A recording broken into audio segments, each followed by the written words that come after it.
Good morning everyone. सभी को voice clear आ रही है? Yes, sir. Good morning, sir. Yes, sir. हाँ,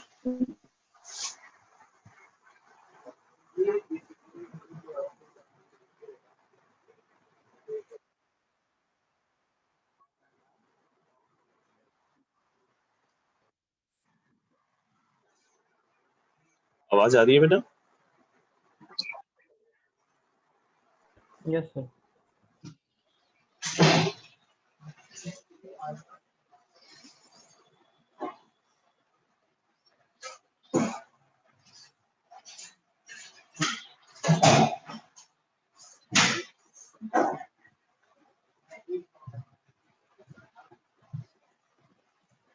ओके। लास्ट क्लास में हम लोगों ने फ्रीक्वेंसी डिस्क्रिमिनेटर देखा था, ठीक है? फ्रीक्वेंसी डिस्क्रिमिनेशन मेथड देखा था कि कैसे हम उस मेथड से हम एसएसबी एससी को जनरेट कर सकते हैं। हाँ, आज हमें जो करना है वो क्या है? नेक्स्ट मेथड यानी phase discrimination method.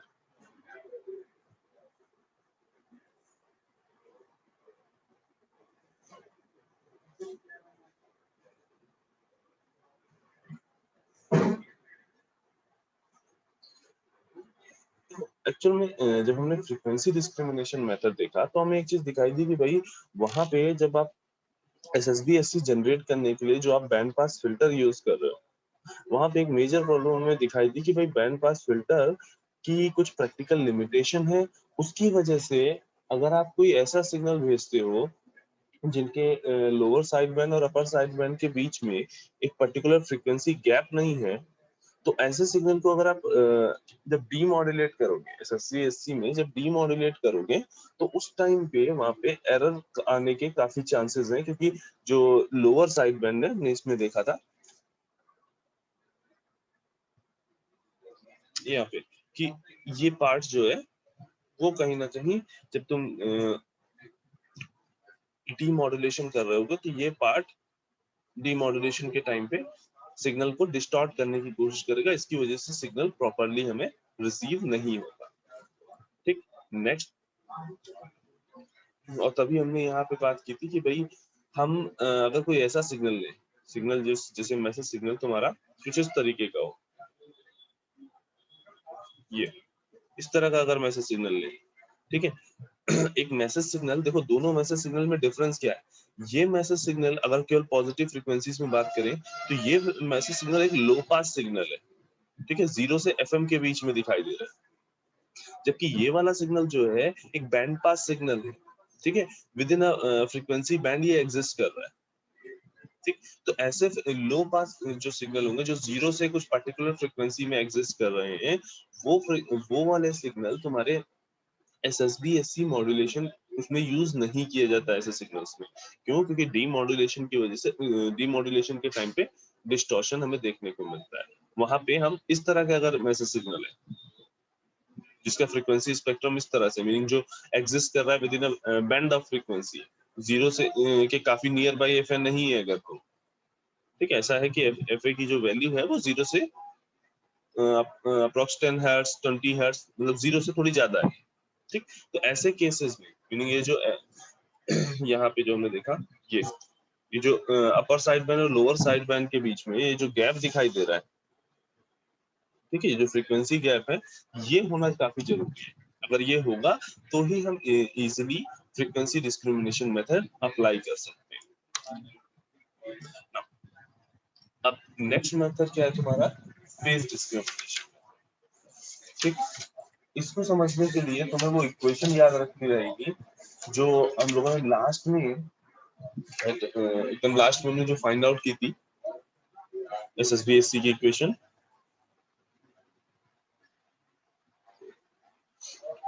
AC by 2 message signal cos 2 pi fct minus plus AC by 2 m cap t Hilbert transform of message signal sin 2 pi fct, ठीक? बस केवल इसी इक्वेशन पे बेस्ड तुम्हें यहाँ पे ब्लॉक डायग्राम बनाना है, ठीक? अब देखो हमें क्या चाहिए, एक प्रोडक्ट मॉड्यूलेटर चाहिए जो एक मैसेज सिग्नल और कॉस ओमेगा सीटी यानी हमारे करियर सिग्नल को मल्टीप्लाई कर रहा हो। तो एक हमने बॉक्स बनाया प्रोडक्ट मॉड्यूलेटर का। ठीक, प्रोडक्ट मॉड्यूलेटर क्या करते हैं, इनके जो दो इनपुट होते हैं उसको मल्टीप्लाई करके आउटपुट प्रोवाइड करते हैं। ठीक, इसके एक इनपुट पे हम देंगे मैसेज सिग्नल एमटी और दूसरी साइड पे हम देंगे करियर सिग्नल सीटी। ठीक, इसी तरह से हमें एक और प्रोडक्ट मॉड्यूलेटर इस टर्म को जनरेट करने के लिए, जहां पे Hilbert transform of message signal and sine 2 pi f c t है, उसको जनरेट करने के लिए भी हमें एक प्रोडक्ट मॉड्यूलेटर की जरूरत है।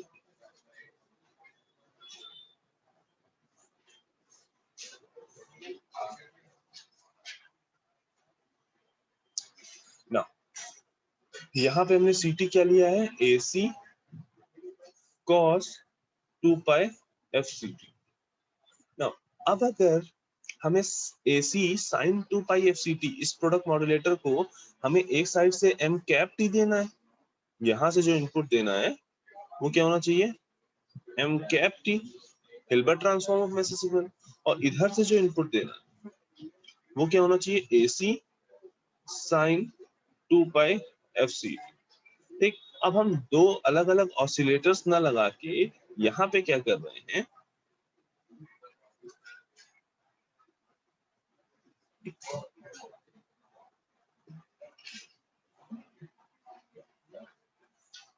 यहाँ पे एक हम 90 डिग्री फेज शिफ्टर लगा रहे हैं। यहाँ पे हम एक 90 डिग्री फेज शिफ्टर लगा रहे हैं।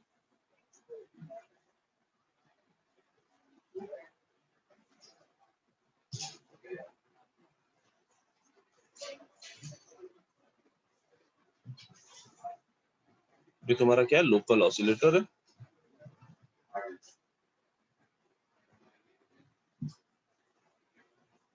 जो क्या प्रोवाइड कर रहा है, एसी कॉस 2 पाई एफसीटी। तो इधर साइड पे एसी कॉस 2 पाई एफसीटी चला गया, और फिर 90 डिग्री का फेज शिफ्ट देके जब इधर भेजा हमने तो यहाँ पे एसी साइन 2 पाई एफसीटी आया। ना, अब हमें ये जो मैसेज सिग्नल का ये जो हिल्बर्ट ट्रांसफॉर्म है, ठीक, ये फाइंड आउट करना है, तो उसके लिए भी हम एक फेज शिफ्टर लगाएंगे।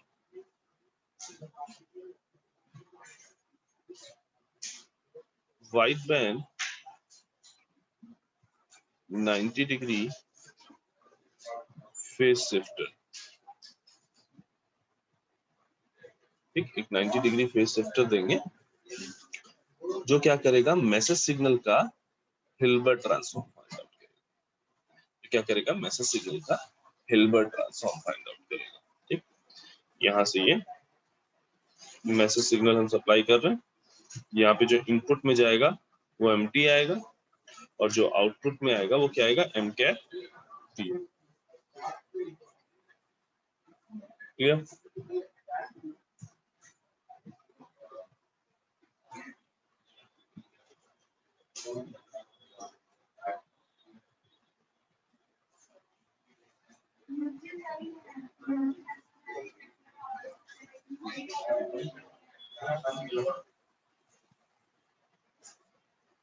ठीक है ना, अब देखो इन दोनों ही प्रोडक्ट मॉड्यूलेटर्स के जो आउटपुट आएंगे, आउटपुट क्या आएगा, इस प्रोडक्ट मॉड्यूलेटर का आउटपुट क्या आएगा, AC MT cos 2 pi FCT.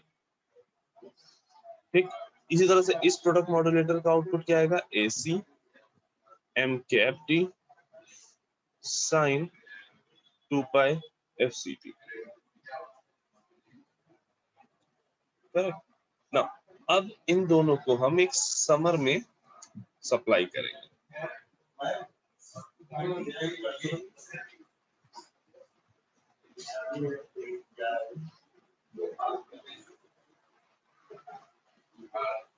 ठीक, ये प्लस और यहाँ पे प्लस या माइनस।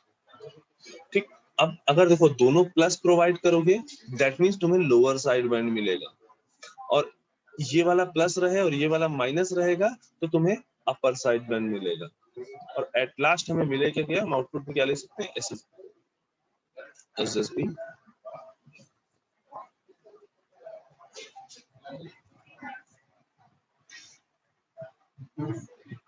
किसी को इस ब्लॉक डायग्राम में या इससे रिलेटेड कहीं पे भी कोई डाउट? किस तरीके से हम फेस डिस्क्रिमिनेशन मेथड यूज कर सकते हैं?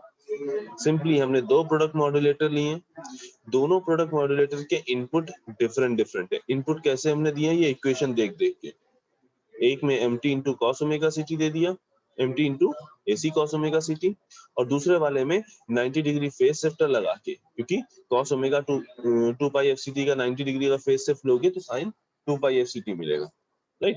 तो यहाँ पे हमें AC साइन 2 पाई fct मिल गया, और इधर हमने जब 90 डिग्री का फेज डिफरेंस लिया तो हमें क्या मिल गया, m कैप।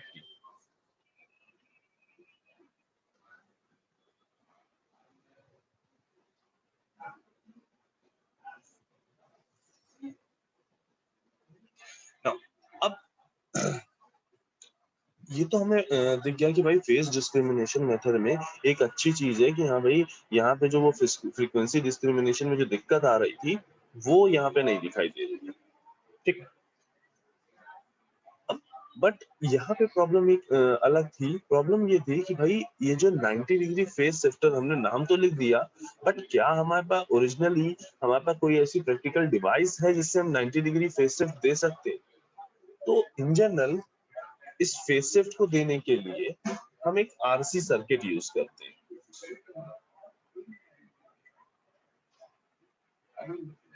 एक ऐसे आर और ये सी, ठीक है। जैसे कुछ इनपुट दिया वी और यहाँ से इस कैपेसिटर पे आउटपुट ले लिया, ठीक। इस तरह का सर्किट हम प्रोवाइड करते हैं अपना आउटपुट फाइंड आउट करने के लिए, सॉरी अपना 90 डिग्री फेस शिफ्ट प्रोवाइड करने के लिए, ठीक है। अब ये जो यहाँ पे हमने नाम लिख दिया ना 90 डिग्री फेस शिफ्टर, ये 90 डिग्री फेस शिफ्टर, तो उस 90 डिग्री फेस शिफ्ट को प्रोवाइड करने के लिए हम इस तरह के आरसी सर्किट यूज करते हैं, ठीक है। एक एग्जांपल है आरसी सर्किट का, ऐसे डिफरेंट टाइप के सर्किट हो सकते हैं।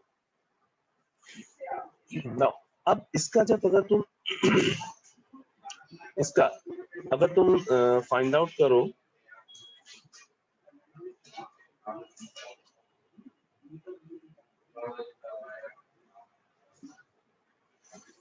ट्रांसफर फंक्शन, इसका अगर ट्रांसफर फंक्शन निकालोगे तो वो आएगा 1/1 प्लस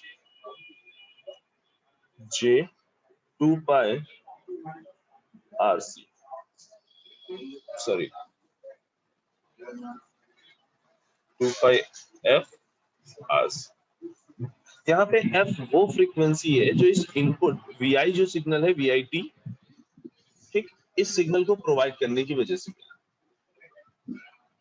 ठीक है। इस ये सिग्नल जो vit है ये जिस फ्रीक्वेंसी पे काम कर रहा होगा वही ये f फ्रीक्वेंसी है, ठीक है। जो लोग इसको निकालना चाहते हैं तो सिंपली इसका फोरियर ट्रांसफॉर्म निकालो, VIF, इसका फोरियर ट्रांसफॉर्म निकालो, V0F, ठीक।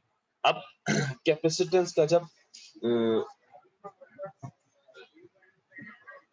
XC जो लिखते हो इन टर्म्स ऑफ फ्रीक्वेंसी तो वो क्या लिखते हो, 1/j 2 पाई FC, या XC is equal to 1/j omega C, ये पढ़ा होगा सभी,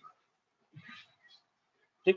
फ्रीक्वेंसी डोमेन में इस तरह से करके उसके बाद केवीएल केसीएल या नॉर्मल तुमने ये इनपुट दिया हुआ है, नॉर्मल इस कैपेसिटर के अक्रॉस तुम्हें आउटपुट लेना है, ठीक। तो V0 तुम फाइंड आउट कर सकते हो इन टर्म्स ऑफ VI, कैपेसिटर के अक्रॉस आउटपुट ले रहे हो, ठीक। करंट यहाँ पे क्या हो जाएगी, VI upon R plus XC। Current जो यहाँ फ्लो होगी इस सर्किट में, करंट जो होगी I वो क्या होगी, VI F upon R plus XC। इस तरह के क्वेश्चन तुमने लाप्लास ट्रांसफॉर्म की हेल्प से नेटवर्क में सॉल्व किए होंगे, किए हैं? Yes, sir.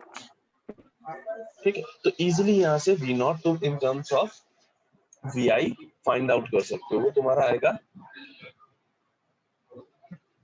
We naught 1 j 2 pi fc upon 1 plus r plus 1 j 2 pi fc, ये वी आई। ठीक है, और यहां से जब तुम V naught upon V I निकालोगे तो वो तुम्हारा एच एफ के बराबर होगा। तुम्हारा ट्रांसफर फंक्शन होता है, ट्रांसफर फंक्शन बेसिकली यही तो होता है कि फोरियर ट्रांसफॉर्म ऑफ या frequency domain representation of output divide by frequency domain representation of input. ये ट्रांसफर फंक्शन भी तुमने पढ़ा होगा, H S is equal to V naught S upon V I S. ठीक है, लाप्लास ट्रांसफॉर्म से इस तरह से डिफाइन करते हैं हम, और फ्रीक्वेंसी डोमेन में अगर डिफाइन करते हैं तो H omega is equal to V naught omega upon V I. Now अब ये जो ट्रांसफर फंक्शन है, ठीक, इसका अगर हम एंगल फाइंड आउट करें, इसका अगर हम एंगल फाइंड आउट करें, ये हमें क्लियरली दिख रहा है 1/a प्लस आई बी वाला फॉर्म है। इसका अगर हम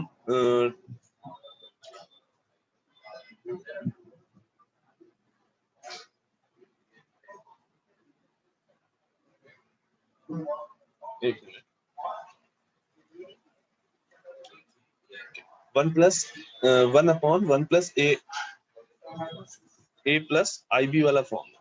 ठीक, अगर इसका हम एंगल फाइंड आउट करेंगे तो वो क्या आ जाएगा, tan inverse b upon a। ठीक, minus tan inverse b upon a, that is tan inverse j 2 pi f r c।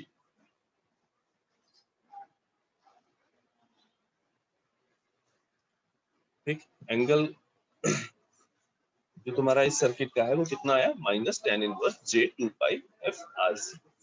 अब सोचो, अगर हम इस सर्किट को 90 डिग्री फेज शिफ्टर की तरह से यूज कर रहे हैं, दैट मींस ये जो फेस आ रहा है, तो तुम्हारा इस सर्किट का जो फेस निकाला है तुमने, ये फेस 90 डिग्री जब होगा तभी वो 90 डिग्री फेस शिफ्टर की तरह काम करेगा। और यहां से इस इक्वेशन से हमें क्लियरली दिख रहा है कि भाई 90 डिग्री फेस शिफ्ट के लिए तुम्हें ये पार्ट जो है, ये वाला पार्ट, ये इनफाइनाइट होना चाहिए। ये पार्ट तुम्हारा इनफाइनाइट होना चाहिए, तभी tan inverse 90 sorry tan inverse infinity की वैल्यू 90 डिग्री मिलेगी।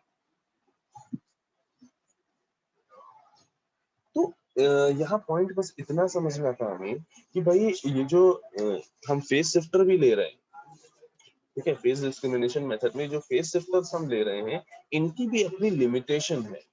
एक, ये एग्जैक्टली 90 डिग्री फेज शिफ्ट नहीं प्रोवाइड कर पाते, अप्रॉक्स 89 88 इतना डिग्री तक मैक्सिमम पहुंचा पाते हैं।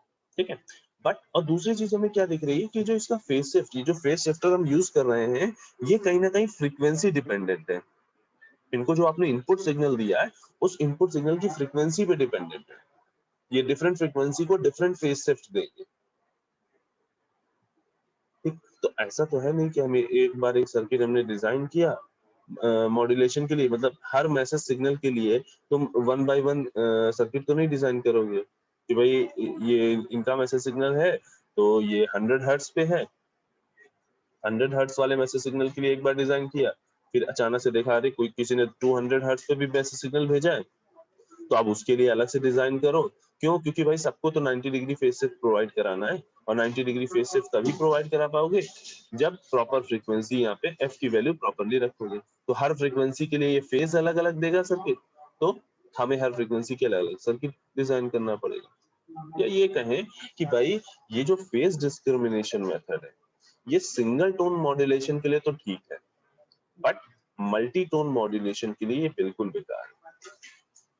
क्योंकि मल्टी टोन मॉड्यूलेशन में एक ही मैसेज सिग्नल में कई सारी फ्रीक्वेंसीज एग्जिस्ट करती है, और जब डिफरेंट डिफरेंट फ्रीक्वेंसी को ये different different phase shift provide करेगा, तो क्या हमारा मैसेज सिग्नल प्रॉपरली मॉड्यूलेट होके मिल पाएगा हमें? और आगे जाके जब उसको हम डीमॉड्यूलेट करेंगे तो उसमें कहीं ना कहीं डिस्टॉर्शन नहीं आएगा। दैट इज व्हाई ये फेज डिस्क्रिमिनेशन मेथड भी में भी अपनी कुछ ड्रॉबैक्स थी। और ये ड्रॉबैक क्या थी कि भाई जिसमें फेज शिफ्टर यूज किया जा रहा है वो प्रॉपर उसकी भी अपनी एक प्रैक्टिकल लिमिटेशन है, और उस लिमिटेशन की वजह से वो बहुत ज्यादा एक्यूरेट काम नहीं करता, मतलब एग्जैक्टली 90 डिग्री का फेज शिफ्ट प्रोवाइड नहीं कर पाता।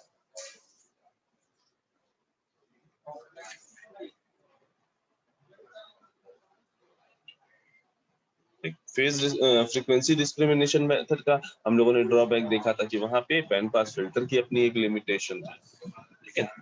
अब इन लिमिटेशन की वजह से ही अब क्योंकि कहीं ना कहीं एसएसबी सिग्नल हमने बनाया किस लिए था, ताकि हम अपनी जो बैंडविड्थ है, एक्स्ट्रा बैंडविड्थ जो यूज हो रही है उसको हम रिड्यूस कर पाए। ना डीएसबीएससी में हमने देखा था कि 2 एफएम की बैंडविड्थ यूज हो रही थी। जब अगर हमें 10 किलोहर्ट्ज का मैसेज सिग्नल भेजना हो तो 20 किलोहर्ट्ज की मैसेज फ्रीक्वेंसी हमें चैनल बैंडविड्थ हमें यूज करनी पड़ती थी, और उसी के लिए हमने एसएसबीएससी बनाया था। बट एसएसबीएससी के मॉड्यूलेशन में इतनी सारी प्रॉब्लम्स देखने के बाद, इन प्रॉब्लम्स की वजह से हमें फिर कोशिश करनी पड़ी कि हाँ भाई कोई और मॉड्यूलेशन हमें चाहिए, ठीक। देन हमने बात की VSB S, it is vestigial band, vestigial side band suppressed carrier,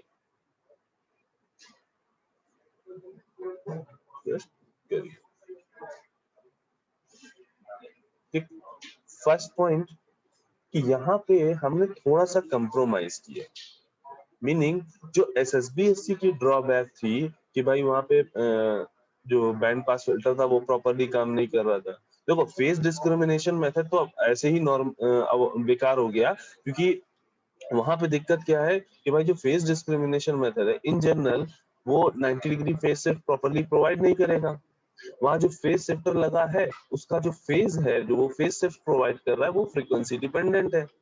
और हमें पता है कि जब जनरल जो हम मैसेज सिग्नल देखते हैं, जो हमें जनरल लाइफ में हम जो प्रैक्टिकल मैसेज सिग्नल यूज किए जाते हैं वो सभी almost multi tone message signals होते हैं, ठीक है। हम अपनी कैलकुलेशंस के लिए, चीजों को कॉन्सेप्ट को समझने के लिए हम सिंगल टोन मॉड्यूलेशन देखते हैं, लेकिन इन जनरल जो प्रैक्टिकली अवेलेबल सिग्नल्स हैं वो सब तुम्हारे सब मल्टी टोन मॉड्यूलेशंस होते हैं, जो सब मल्टी टोन सिग्नल्स ही अवेलेबल रहते हैं, कि मतलब एक मैसेज सिग्नल जो तुमने ट्रांसमिट किया, ठीक है, उसमें कई सारी फ्रीक्वेंसीज एग्जिस्ट कर रही है। तो फेज डिस्क्रिमिनेशन मेथड तो बिल्कुल बेकार था। हाँ, फ्रीक्वेंसी डिस्क्रिमिनेशन मेथड में एक चीज थी कि भाई वहां पे उन सिग्नल्स का मॉड्यूलेशन तो किया ही जा सकता था जिनके अपर साइड बैंड और लोअर साइड बैंड दूर दूर, लेकिन जो लोअर पास वाले मैसेज सिग्नल होंगे जिनका फ्रीक्वेंसी स्पेक्ट्रम कुछ इस तरह से रहा हो, 0 से एफएम के बीच में, तो ऐसे मैसेज सिग्नल के लिए भी तो कोई ना कोई मॉड्यूलेशन स्कीम हमें लानी पड़ेगी।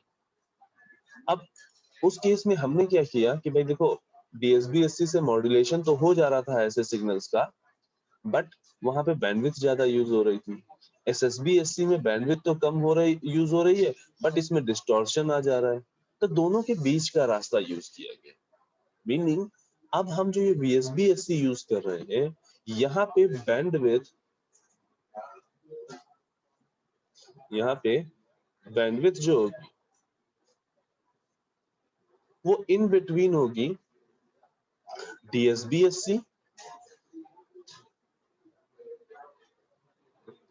एंड एसएसबीएससी के। मतलब इसकी बैंडविड्थ कुछ ऐसे होगी कि एसएसबीएससी से थोड़ी ज्यादा, लेकिन डीएसबीएससी से काफी कम। इन जनरल हम बैंडविड्थ जो इसकी डिफाइन करते हैं वो एफएम प्लस एफवी होता है। अभी क्लियर होगा कि ये एफवी क्या है, ठीक है। ये इसकी जो बैंडविड्थ होगी, वेस्टाइजर साइड बैंड की जो बैंडविड्थ होगी, वहां पे हम थोड़ी सी बैंडविड्थ यहाँ पे एसएसबी के कंपैरिजन में इंक्रीज होती है। सेकंड पॉइंट क्या है कि जैसे तुमने SSB-SC में बैंड पास फिल्टर यूज किया था, ठीक है, और उसी में प्रॉब्लम आई थी, तो हमने उस प्रॉब्लम को रिड्यूस करने के लिए एक स्पेशल पर्पस फिल्टर जनरेट किया, ठीक, इसको हम बोलते थे शेपिंग फिल्टर, इसको हम बोल रहे हैं शेपिंग फिल्टर, या कई जगहों पे लिखा होता है side band shaping filter.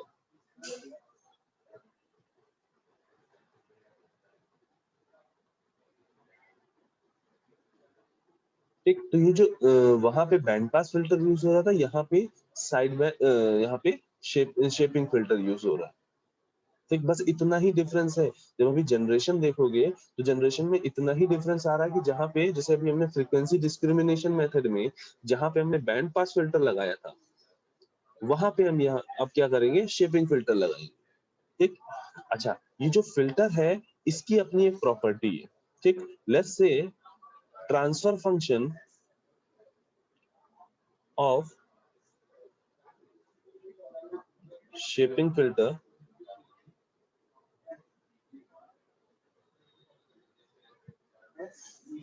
is equal to HF है, ठीक है। अगर हमने जो फिल्टर लिया है उसका ट्रांसफर फंक्शन HF है, तो इस ट्रांसफर फंक्शन की एक प्रॉपर्टी होगी कि अगर इस ट्रांसफर फंक्शन को, मतलब इसको जो स्पेक्ट्रम इसका बनेगा उसको आप FC फ्रीक्वेंसी से लेफ्ट शिफ्ट करें और FC फ्रीक्वेंसी से राइट शिफ्ट करें, तो इसका जो एडिशन आएगा वो हमेशा इक्वल टू 1 होगा। मीनिंग ये फ्रीक्वेंसी FC के रिस्पेक्ट में इवनली डिस्ट्रीब्यूटेड है। मीनिंग अगर इन दोनों का जो सम निकालेंगे वो तुम्हारा क्या आएगा, हमेशा 1 रहेगा। कुछ इस तरीके से हम इसकी डिजाइन करते हैं, ठीक है। इसी इक्वेशन की हेल्प से ही हम HF को डिजाइन करते हैं। जब हम शेपिंग फिल्टर का ट्रांसफर फंक्शन डिजाइन कर रहे होते हैं तो इसी की हेल्प से ही डिजाइन करते हैं।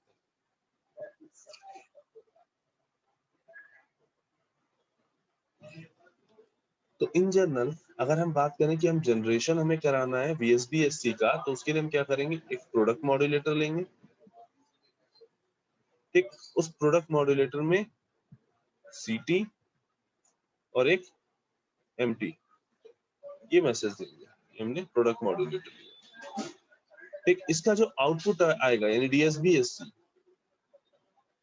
उसको हम यहाँ पे शेपिंग फिल्टर से पास कराएंगे, तो हमें जो आउटपुट मिलेगा वो क्या होगा, VSB सिग्नल। तो ये 1 मिनट में समझेंगे कि हाँ भाई शेपिंग फिल्टर कैसे काम कर रहा है और क्या एक्स्ट्रा चीजें ये कर रहा है जिसकी वजह से हमने यहाँ पे इसको यूज किया। बैंड पास फिल्टर की किस तरीके से जो लिमिटेशन थी बैंड पास फिल्टर की वो किस तरह से दूर कर रहा है। अब देखो, हमने इन जनरल जो बैंड पास फिल्टर देखे थे वो कुछ इस तरीके से है। हम चाहते थे कि वो इस तरह से काम रहे, उनका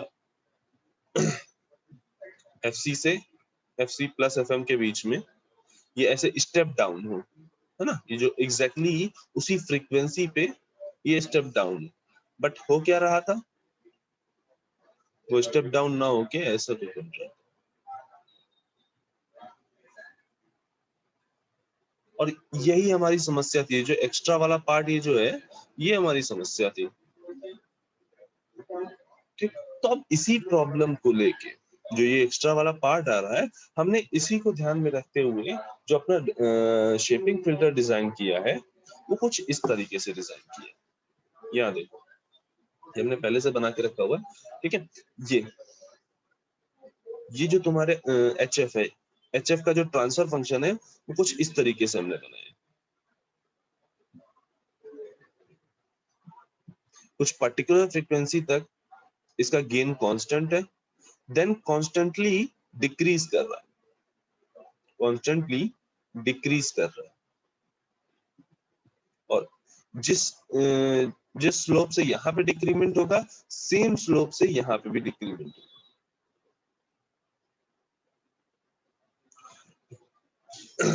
जब हम VSB-SC की बात कर रहे थे तो इस तरह का हमने एक मैसेज सिग्नल लिया, उस मैसेज सिग्नल को हमने DSBSC मॉड्यूलेट कराया, यानी एक बार इसको इधर शिफ्ट कराया, एक बार लेफ्ट शिफ्ट कराया, एक बार राइट शिफ्ट हुआ FC प्लस FM से, और एक बार सॉरी एक बार इधर शिफ्ट हुआ, ये क्या होगा M F माइनस FC, और ये क्या है M F प्लस FC, है ना।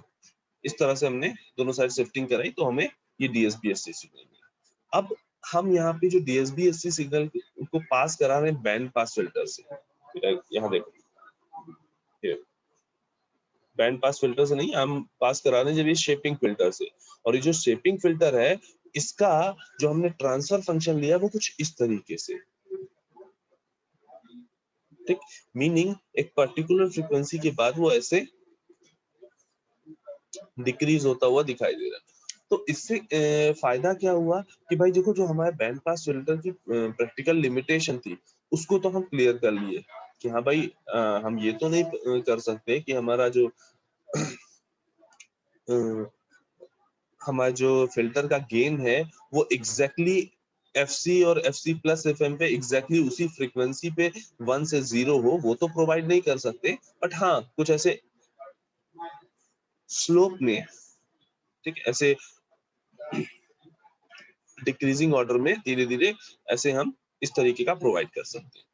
अब इससे हमने बेनिफिट क्या लिया, देखो यहाँ पे हम ध्यान ये रखते हैं कि जो डिक्रीमेंट है ना, जस्ट अ सेकंड, ये जो एरिया है ये इतना, ठीक, हम कोशिश करते हैं कि ये वाला पार्ट, मतलब जो FC के अंदर आ रहा है पार्ट, हमें इस समय देखो हमने यहाँ पे अपर साइड बैंड की बात की है, हम यहाँ पे अपर साइड बैंड को अलग करने की कोशिश कर रहे हैं यूजिंग शेपिंग फिल्टर, ठीक, तो अपर साइड बैंड के ही रिस्पेक्ट में हमने बनाया है। तो ये जो अपर साइड बैंड के अंदर वाला जो ट्रायंगल बन रहा है, राइट एंगल ट्रायंगल बन रहा है, वो और ये वाला राइट एंगल ट्रायंगल जो FC अपर साइड बैंड के बाहर एग्जिस्ट कर रहा है, इन दोनों का एरिया हम इक्वल लेते हैं। मीनिंग हम जो शेपिंग फिल्टर डिजाइन करते हैं वो कुछ इस तरह से डिजाइन करते हैं कि कुछ टाइम पीरियड के लिए ये कांस्टेंट रहे, देन कांस्टेंटली डिक्रीज हो, और वो डिक्रीमेंट कुछ इस तरीके से हो कि ये वाला एरिया और ये वाला एरिया दोनों आपस में इक्वल हो। सिमिलरली यहाँ पर भी इधर साइड का ये एरिया और ये एरिया दोनों आपस में इक्वल है,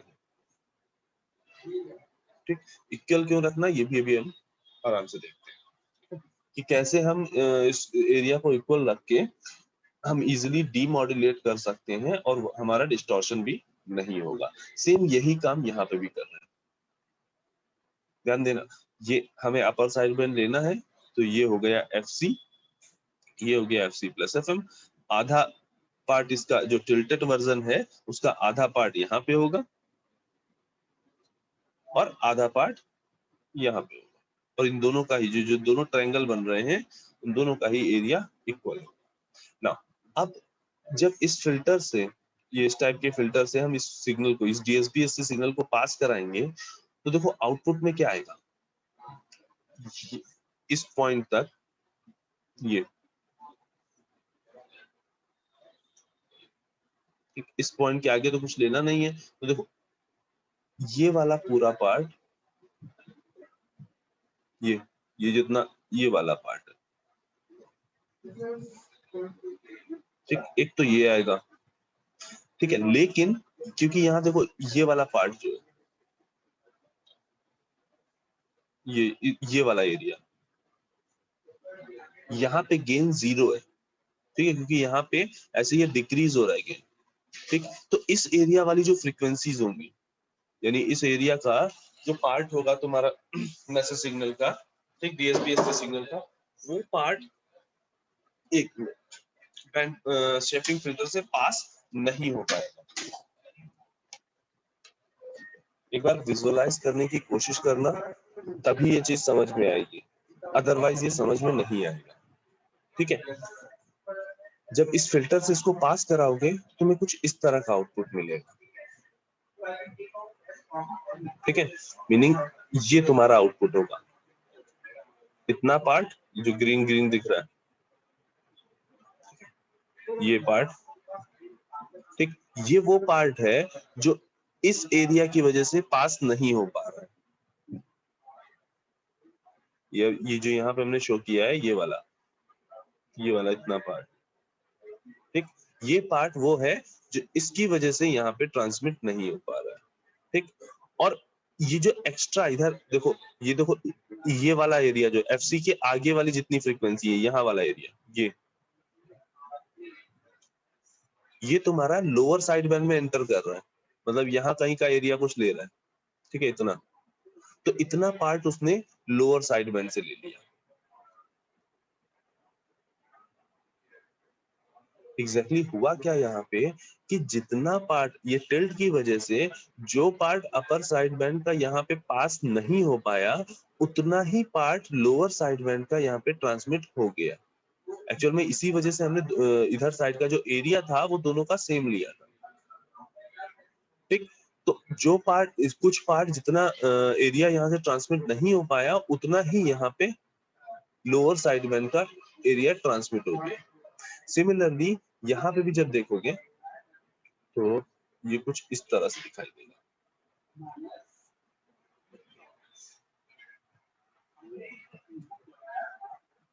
तो ये वाला पार्ट ट्रांसमिट होगा और ये वाला पार्ट ट्रांसमिट नहीं होगा। ये जो यहाँ पे ऊपर हमने येलो कलर में दिखाया है, ये वो पार्ट है जो ट्रांसमिट नहीं हो पा रहा है, और ये जो ग्रीन कलर में हम दिखा रहे हैं, ये लोअर साइड बैंड का वो पार्ट है जो एक्स्ट्रा में हम अपनी तरफ से ऐड कर रहे हैं, ताकि ये जो पार्ट नहीं पास हो पाया है येलो वाला, इसको हम कंपनसेट कर सके। यहाँ पे विजुअलाइज करने में किसी को कोई दिक्कत? 1 मिनट सोचो और सभी लोग क्लास को रिज्वाइन कर लो, अगर कुछ डाउट है तो उसको भी क्लियर करो।